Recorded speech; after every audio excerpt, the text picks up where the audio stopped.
देशभरातील लाखो शेतकऱ्यांच्या विश्वासास पात्र ठरलेल्या बायोफॅक्टर इनपुट्स प्रायव्हेट लिमिटेड तर्फे कोरेगावात टोमॅटो पीक परिसंवादाचे आयोजन। अनेक गावातील शेकडो शेतकऱ्यांचा पीक परिसंवादात उत्स्फूर्त प्रतिसाद। देशातील 16 राज्यातील लाखो शेतकऱ्यांच्या विश्वासास पात्र ठरलेल्या बायोफॅक्ट इनपुट्स प्रायव्हेट लिमिटेड हैदराबाद येथील कंपनीचा कोरेगाव शहरातील माहेश्वरी भवन येथे टोमॅटो पीक परिसंवाद अर्थात चर्चासत्राचे आयोजन करण्यात आले होते। यामध्ये मातीचे आरोग्य आणि अन्नद्रव्य व्यवस्थापन, कीड कमी खर्चात जास्त उत्पादन या विषयावर तज्ञांतर्फे सविस्तर मार्गदर्शन करण्यात आले। यामध्ये कोरेगाव, खटाव, खंडाळा तालुक्यातील अनेक गावांमधील शेकडो शेतकऱ्यांनी पीक परिसंवादास उपस्थिती दर्शविली। उपस्थित शेतकऱ्यांना director marketing officer Shri doctor Anil Ahire, zonal manager Vijayji Thombare, regional sales manager Prashant Nale आदींनी सविस्तर मार्गदर्शन केले व विविध प्रोडक्टबाबत सविस्तर माहिती दिली। Area sales manager Vaibhav Pisal, technical sales manager Navnath Nale, business development officer Ganesh Masal, sales officer Kakasaheb Bhagile, market development officer Tatya Jadhav, market development officer Kerwa Honrao व त्यांच्या टीमने या चर्चासत्राचे आयोजन केले होते। प्रारंभी पाहुण्यांच्या तुतारीच्या निनादात जोरदार स्वागत करण्यात आले। त्यानंतर दीप प्रज्वलन करून मान्यवर व उपस्थित शेतकऱ्यांच्या हस्ते कार्यक्रमास सुरुवात करण्यात आली। मान्यवरांचे शाल, श्रीफळ, पुष्पगुच्छ देऊन स्वागत करण्यात आले व शेतकरी प्रतिनिधी म्हणून एका शेतकऱ्याचाही सन्मान कंपनीतर्फे करण्यात आला। कंपनीचे Aadhaar gold, IIM, NM Chakra, E factor, Prithvi, K factor, BOC, promote, सुमका, वेलोम S123, BSL4 आदी उत्पादनांबाबत सविस्तर माहिती दिली। त्याचबरोबर मातीचे आरोग्य, टोमॅटो पिकावरील कीड, त्याची निगा कशी राखावी व कमी खर्चात जास्तीत जास्त उत्पन्न कसे मिळवावे याबाबत तज्ञांनी सविस्तर माहिती दिली।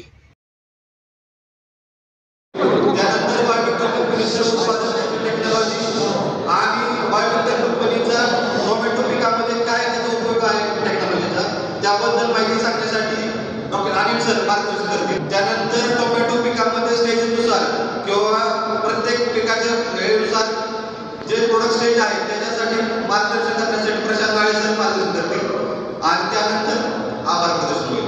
सर मी विजय ठोंबरे सर यांना विनंती करतो की त्यांनी कंपनी प्रोफाईल याबद्दल मार्गदर्शन करावे।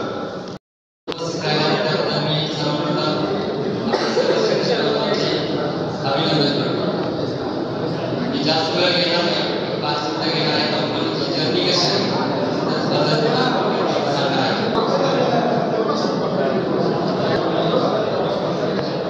बायोफॅक्टर कंपनीबद्दल थोडक्यात माहिती सांगायची म्हटलं, बायोफॅक्टर कंपनी 2014 साली या कंपनीची जर्नी सुरू झाली आणि त्या कंपनीचे CEO सर किंवा ओनर आहेत लक्ष्मीनाथ नारायण रेड्डी सर।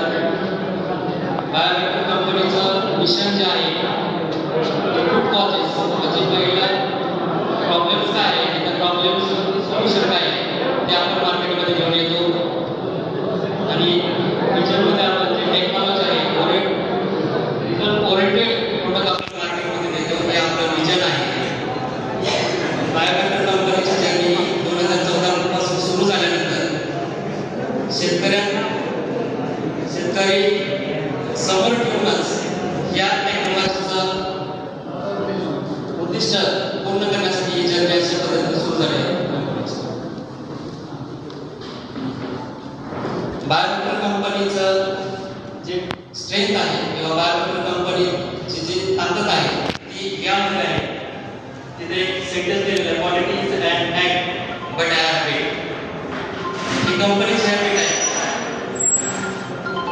दुसरा पॉईंट आहे टेक्नॉलॉजी आणि रिसर्च ॲड्रेसिंग करतो आपण।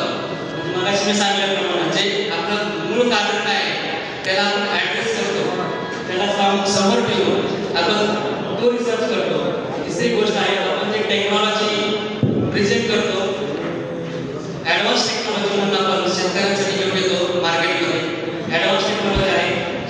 चौथा पॉईंट आहे इनोव्हेशन अँड पेटेंट टेक्नॉलॉजी. आपले जेवढे पण 8 पेटेंट प्रोडक्ट आहेत आणि 35 प्रोप्रायटरी स्टेम आवाज येतो सर म्हटले तर 35 आपल्या मायक्रो स्वतःच्या स्ट्रेंथ आहे. ही आपली मेन टेक्नॉलॉजी आहे. 5वा पॉईंट आहे स्ट्रॉंग डेडिकेशन टेक्नॉलॉजी टीम. आपल्याकडे स्ट्रॉंग टेक्निकल टीम आहे जी शेतकऱ्यांच्या प्रॉब्लेमला सोल्युशन घेऊन येऊ शकते. किंवा आपले जे टेक्निकल आलेले आहे त्यामध्ये आपण हे करतो. आणि शेवटचा जो पॉईंट आहे स्ट्रेंथचा ते कमिटेड आहोत. आपण जे पण प्रोडक्ट आपण घेऊन येतो ते प्रॅक्टिस करूनच कमिटेड प्रोडक्ट आपण फार्मरला देतो. तर बायोफॅक्टरची जर्नी कधी सुरू झाली थोडक्यात सांगतो. बायोफॅक्टरची स्थापना 2014 साली झाली. 2016 साली बायोफॅक्टर ही पोल्ट्री सेगमेंटमध्ये आली. तसेच मॅन्युफॅक्चरिंग मायक्रो साईज याच्यामध्ये झाली. 2018 साली आधार गोल्ड आणि R&D टेक्निकल मॅनेजमेंट केसमध्ये आपण गव्हर्नमेंटच्या अनुसार आपण R&D रिसर्च केली. त्यानंतर 2017 साली आपली ॲक्वा डिव्हिजन झाली. 2021 ला आपण मॅन्युफॅक्चरिंग स्टार्ट केलं लार्ज ॲनिमल फीड्समध्ये. 2000 युनिव्हर्सिटी आहे यांच्याबरोबर आपण कोलॅबोरेशन झाले. तिथे ट्रायल बेसिसवर आपण कोलॅबोरेशन करून ट्रायल देतो आणि नंतर मग मार्केटमध्ये आपण प्रोडक्ट घेऊन येतो. ही बायोफॅक्टरची सर्वात मोठी स्ट्रेंथ आणि कोलॅबोरेशन असलेल्या इन्स्टिट्यूटची एक थोडक्यात इन्फॉर्मेशन आहे. नेक्स्ट बायोफॅक्टरला रिकग्नाइज झालेले एक अवॉर्ड आहे MSME टेक्नॉलॉजी अवॉर्ड 2024. हा आपल्याला जो अवॉर्ड भेटलेला आहे best agri product best agri business award म्हणून मे 4 मे 2024 साली भेटलेला आहे. या टेक्नॉलॉजीला आपल्याला अवॉर्ड भेटला. त्या टेक्नॉलॉजीचं एक्सप्लेनेशन जर करतीलच की टेक्नॉलॉजी काय आहे त्याच्यावर हे टेक्नॉलॉजीबद्दल इन्फॉर्मेशन पण थोडक्यात तुम्हाला देईल. आता सध्या मी जसं सांगितलं की आपण 16 राज्यामध्ये वर्किंग करतो. त्या इंडियाच्या मॅपमध्ये आपण बघू शकतो की आपण कुठल्या स्टेटमध्ये वर्किंग करतो. तर यानंतर सर तुम्हाला बायो एन्कॅप्सुलेशन टेक्नॉलॉजी असेल किंवा रोबोट्स टेक्नॉलॉजी असेल तंत्रज्ञान काय आहे आणि कंपनी त्यांची एक्झॅक्ट कोणतं आर्थिकमध्ये प्रॉब्लेम काय आहे त्याला सोल्युशन काय होणार आहे याच्यावरती त्यांनी आपल्याला थोडक्यात माहिती दिली आहे. यानंतर खरोखरच आज आपण सर्वजण एक इमानदारी अभिमानाची गोष्ट आहे की प्रत्येक जणाने नवीन किडीवरती औषध आलं असेल, नवीन रोगावरती औषध आलं असेल, बरेच जास्त प्रोग्रामाचे अटेंड केले असेल.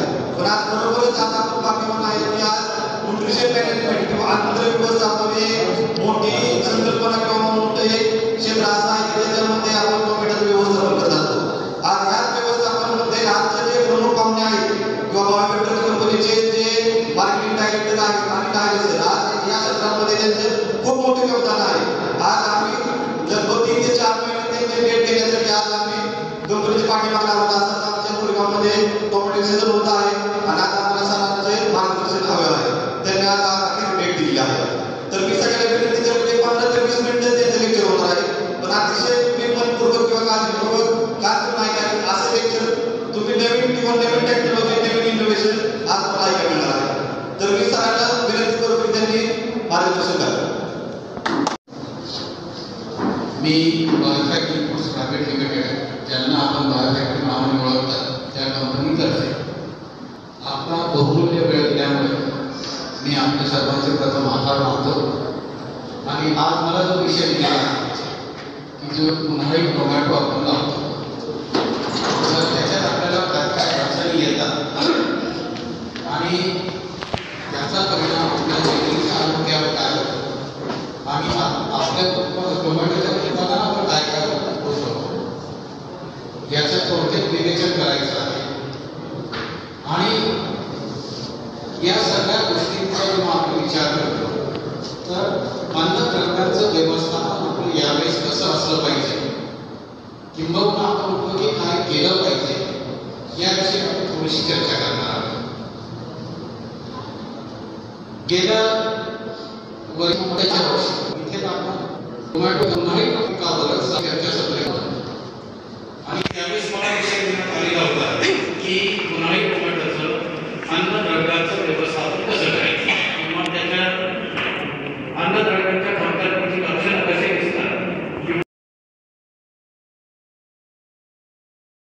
ही सगळं काही आज आपण हायड्रोपोनिक्सवर एरोपोनिक्सवर आपण बोलणार नाही, कारण आपण शेती जी करतो आहोत ती जमिनीवर करतोय. मग मातीचं आरोग्य आपण कसं सांभाळलं पाहिजे त्याविषयी आपण जास्त बोलणार. आणि मातीचे आरोग्य सांभाळताना आपण जेव्हा संतुलित अन्नद्रव्यांचं व्यवस्थापन करण्याविषयी जेव्हा बोलत असतो तर संतुलित अन्नद्रव्याचं व्यवस्थापन म्हणजे नेमकं काय याची संकल्पना सुद्धा आपण थोडक्यात समजून घेणार आहोत. तर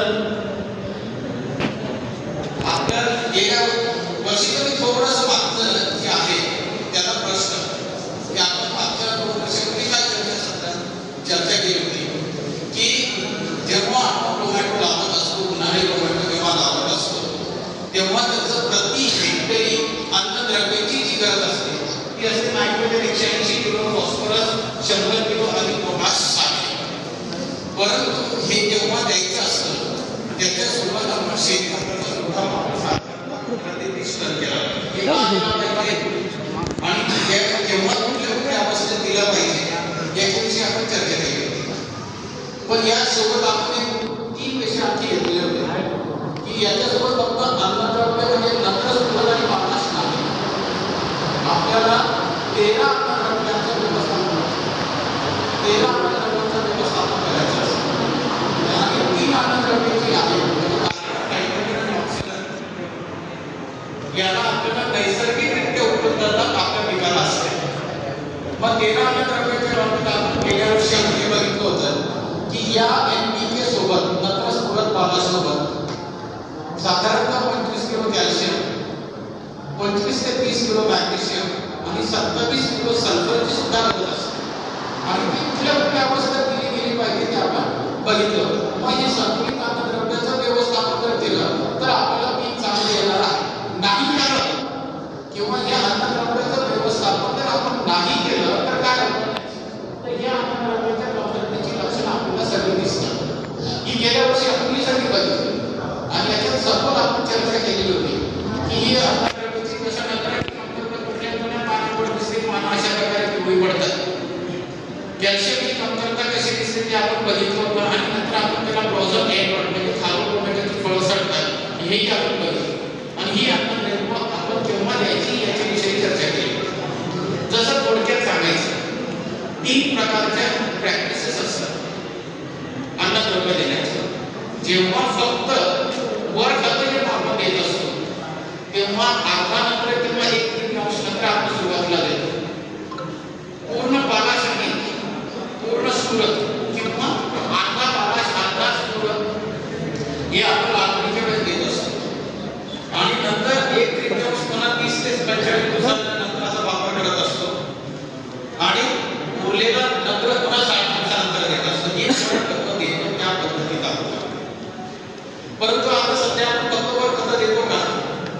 आपण मायक्रो इरिगेशन म्हणजे ठिबक सिंचनाद्वारे सुद्धा खताचा वापर करत असतो. किंवा आपण जास्त करतो कारण त्याच्याविषयी जागरूकता जास्त प्रमाणात निर्माण झाली आणि त्याचे परिणाम पण आपल्याला चांगले मिळतात म्हणून आपण त्याचा वापर करत असतो. परंतु आताच्या परिस्थितीमध्ये जेव्हा उन्हाचा तडाखा जास्त असतो, ऊन जास्त असतो, जमीन तापलेली असते, त्याच्या जमिनीवर विपरीत परिणाम होत असतो किंवा मॉइश्चर लेवल जी आर्द्रता आपण मेंटेन केली पाहिजे ती होत नसते.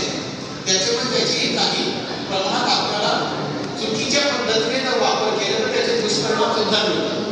मग या प्रकारे जर अन्नद्रव्याचं व्यवस्थापन करायचं असेल तर फक्त वर खतं, पाण्यात विद्राव्य असणारी खतं, सेंद्रिय खतं किंवा जैविक खतं यांचा निव्वळ एकाचा वापर करून होत नाही.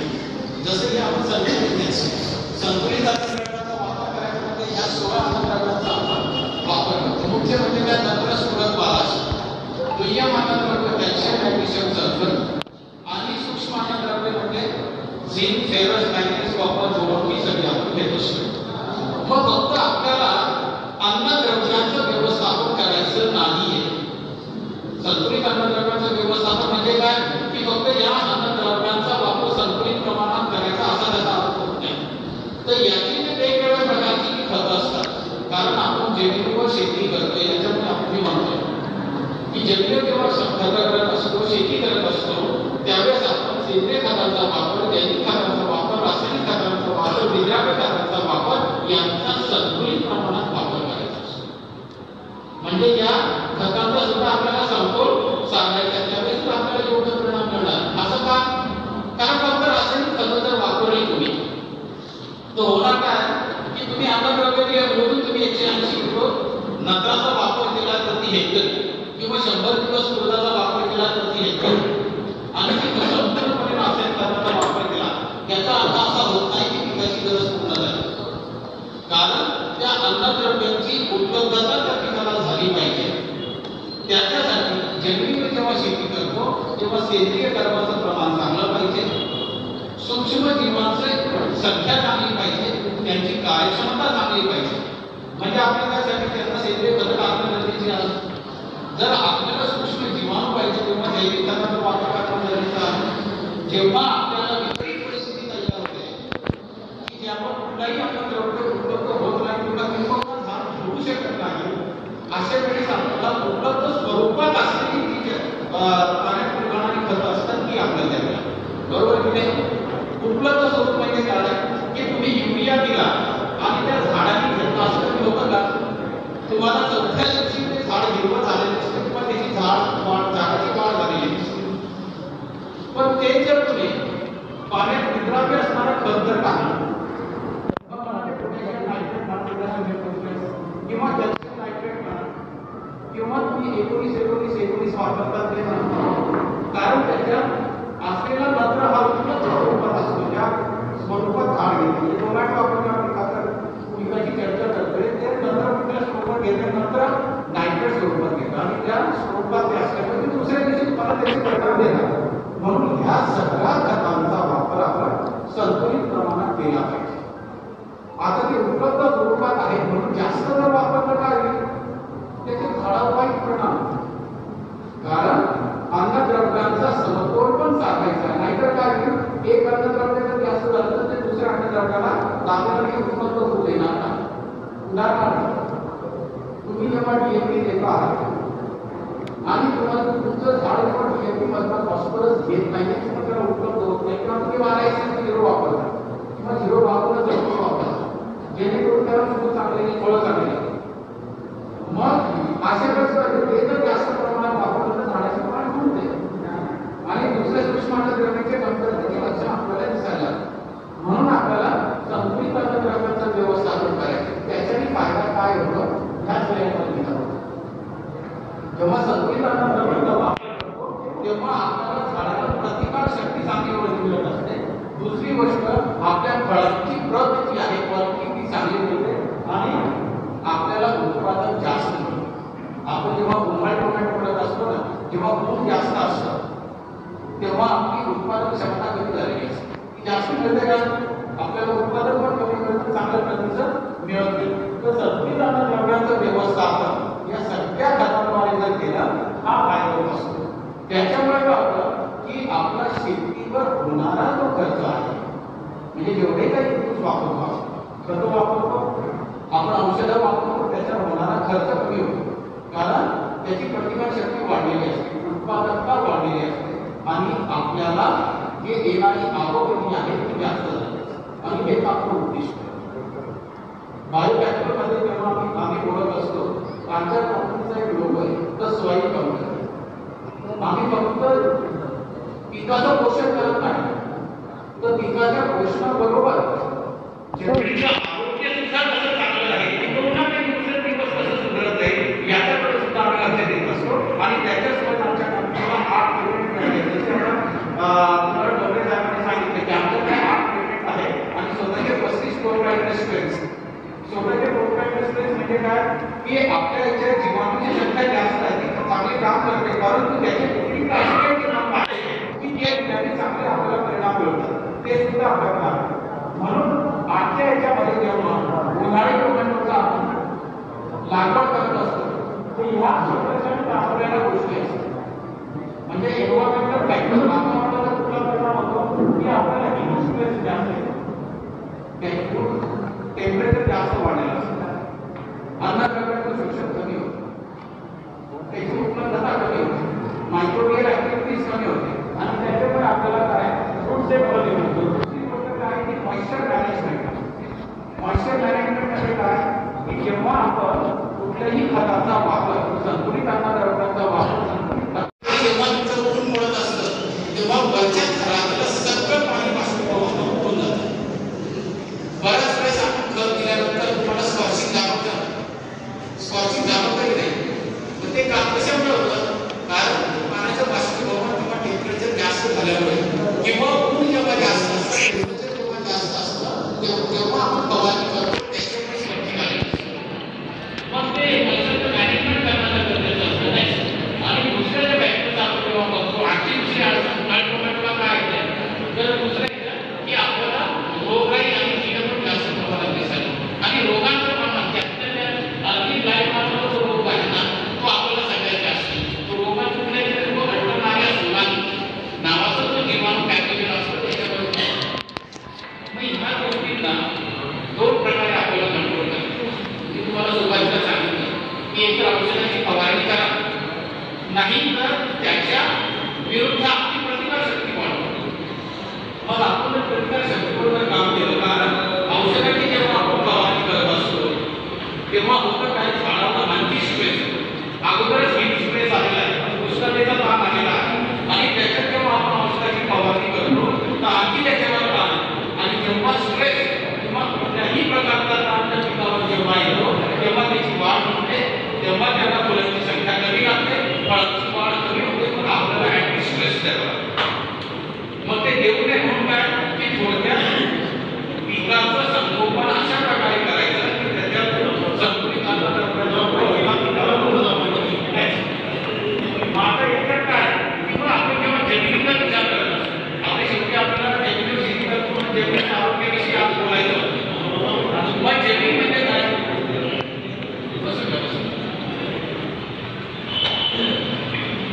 तर जमिनीचं आरोग्य म्हणजे पहिले जमीन काय ते समजून घेण्यात आलं. जमीन म्हणजे काय की जो आपला वरचा जो पृष्ठभाग असतो साधारणतः 1 मीटरचा, त्याला आपण माती किंवा जमीन म्हणत असतो. मग ती जमीन म्हणजे काय असतं की त्याच्यामध्ये काय काय असतं की पाणी असतं, माती असते, खनिज पदार्थ असतात, ही सगळी गोष्ट असतात आणि त्याच्यामध्ये सगळ्यात महत्त्वाचं सेंद्रिय द्रव्याचं प्रमाण किंवा सेंद्रिय पदार्थांचं प्रमाण चांगलं जर असलं तर ही जमीन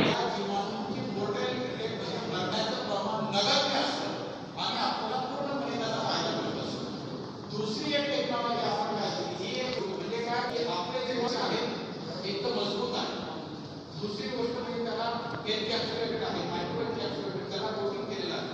तिसरं म्हणजे काय की रोबस्ट तुम्हाला सांगितलं याच्यात जे सेल आहेत ते व्हेजिटेटिव्ह सेल नाही, स्पोरेटिव्ह सेल आहे, म्हणजे जेणेकरून ती जमीन खूप लवकर बसून जाते आणि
आहे, एनकॅप्सुलेटेड आहे. आणि जे आपण अन्नद्रव्य देतोय नत्र, सुरत, पालाश, कॅल्शियम, मॅग्नेशियम, सल्फर, झिंक हे काही सगळे देतो त्याच्यात ते पण एनकॅप्सुलेटेड आहे, मायक्रो साईजमध्ये आहे. त्याच्यामध्ये दोघांचं मिश्रण देणं शक्य आहे. मग दोघांचं मिश्रण का द्यायचं?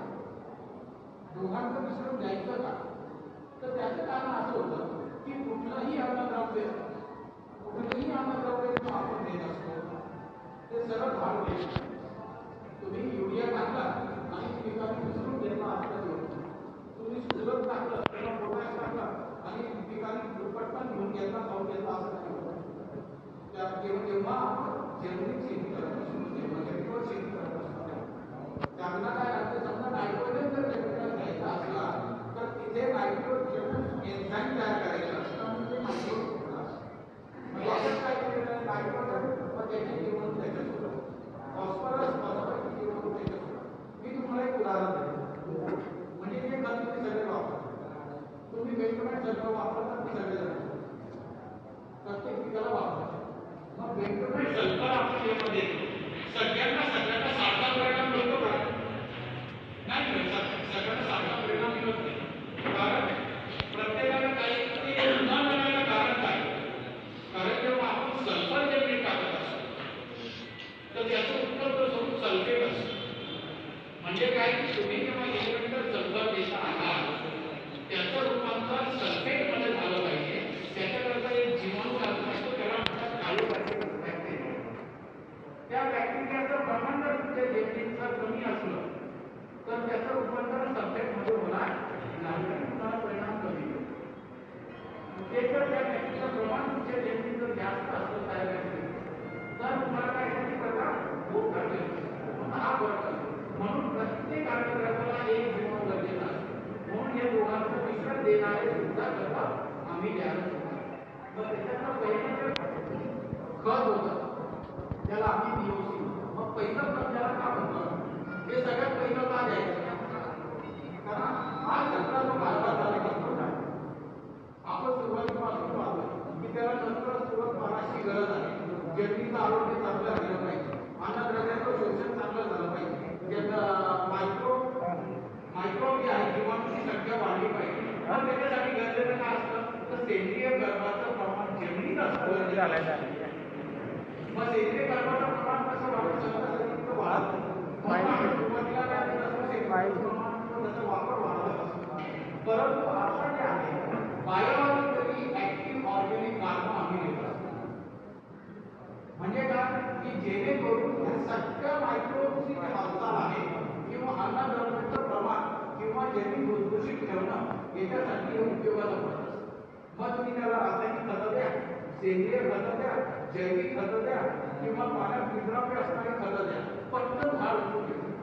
मग हे DOC द्यायचं करायचं हे लिक्विड ऑर्गॅनिक मॅन्युअर आहे. याच्यातला ऍक्टिव्ह कार्बन सेंद्रिय द्रव्याचं प्रमाण जास्त असतं आणि तिघाच्या तिथं जे जमिनीचं आरोग्य आहे ते आपल्याला चांगल्या प्रकारे करून देतो. आणि जमिनीचं आरोग्य स्वयं आपण त्याच्याच पण आम्ही जमिनीवर पण काम करतो आणि पिकांच्या अन्नद्रव्य शोषणावर पण काम करतो. जेणेकरून शेतकऱ्यांचा होणारा खर्च कमी व्हावा व उत्पादन चांगल्या पद्धतीचं वाढावं. मग याचं वापरण्याचं प्रमाण किती? साधारणतः एका महिन्याला 1 ते 2 लिटर एकरी वापरायचं असतं. त्याच्यावर वापरण्याची गरज. जर तुम्ही 2.5 लिटर जर दिला ना तर 3 ते 4 महिन्यानंतर एक वेळा वापरायचं. दुसरं जे खत ते पहिले DOC बघितलं त्याच्यात फक्त आणि फक्त ऑर्गॅनिक कार्बन आणि काही ऑर्गॅनिक ऍसिड्स म्हणून त्याला आपण ऑर्गॅनिक म्हणतो. या खतामध्ये काय आहे की जेवढे मी तुम्हाला जीवाणू सांगितले ना जेवढे अन्नद्रव्य सांगितले 16 ते सगळ्याच्या सगळ्या अन्नद्रव्याचे मायक्रोबियल कन्सोर्शियम आहे. ते कसे आहेत? रोबस्ट आहेत, एनकॅप्सुलेटेड आहेत आणि पटकन जमिनीतून अन्नद्रव्यांचं उत्पन्न करून देणार. त्याच्यानंतर आरोग्य पण सुधारतं, अन्नद्रव्यांचं शोषण चांगल्या प्रकारे होतं आणि याचं वापरण्याचं प्रमाण 4 दिवस 6 महिने एक वापरायचं. याच्या ऐवजी जर तुम्ही वापरत असाल तर लिक्विडमध्ये ते खत आहे हे आहे.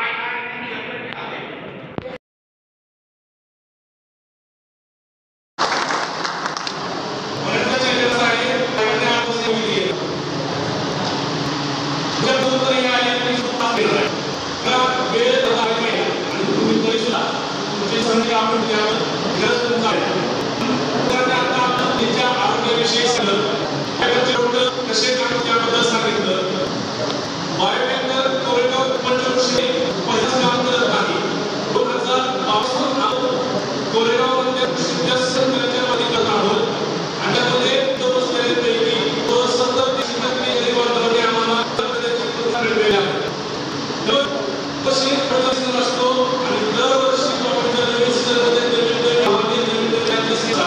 आणि नवीन चॅलेंज नवीन आव्हान त्यासोबत आपण पाहिजे आणि त्यासाठी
सॉइल हेल्थ हा फॅक्टर येऊन आले म्हणजे आताच्या बगीच्या भावना या ठिकाणी व्यक्त केल्या तशाच पद्धतीच्या बऱ्यापैकी या सगळ्या बातम्या की जसं हे जर आपण ठेवलं मला वाटतं हेच जमिनीचं हे वाढवलं आणि त्यामुळे आले याचा कांदा ज्वारी आणि हे म्हणजे या आणि ऊस एवढ्या या ठिकाणी आयन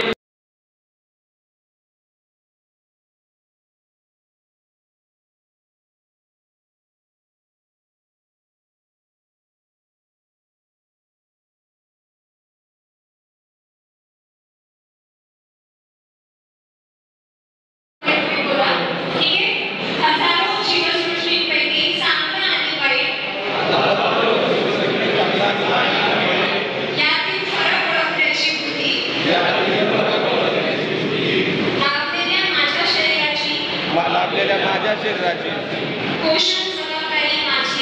पोषण जबाबदारी माझी आहे सुरक्षित आणि पोषण तत्वांनी युक्त अन्न निवडून माझ्या आरोग्याची काळजी घेईल प्रकृतीचा सन्मान करून भविष्यातील पिढ्यांसाठी लाभदायक शेती